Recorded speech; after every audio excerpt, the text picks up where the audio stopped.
This book, guys, is amazingly precise. I saw a woman clothed with the sun, with the moon beneath her feet, a crown of 12 stars on her head. So, the woman in the Bible is a symbol of the people of God. Like in the Old Testament, the woman always represents Israel, their relationship with God. In the New Testament, you see again the woman as the people of God, the followers of Jesus. So it says in verse 2 that the woman gave birth to a son who was to rule all nations with an iron rod. Who is to rule all nations with an iron rod but Jesus? Jesus comes from Israel. Her child was snatched away from the dragon because the dragon, Satan, like we discovered yesterday, he stood in front of the woman as she was about to give birth, ready to devour her baby as soon as it was born. And we have seen the attacks of Satan on Jesus while he was on this earth.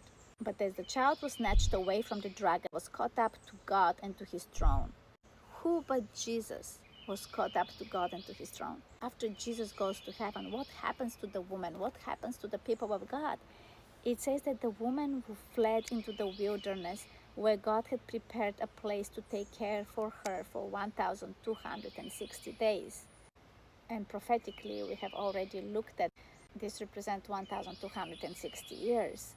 So what happened to the followers of Jesus after paganism entered the church?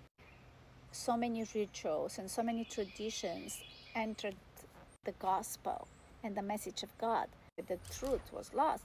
So when the people of God would go back to the Bible and follow the word of God, they were persecuted, had to do it secretly. Some of them were burned from the year 538, when according to the prophecy, a religious power joins itself to the state, uses political authority to enforce worship, suppress dissent, and persecute those who resisted. The earth helped the woman by opening its mouth, swallowing the river that gushed out from the mouth of the dragon. The sea, prophetically, is a place with many nations and many people, which can be understood like the European nations and all of this persecution happening on the European continent.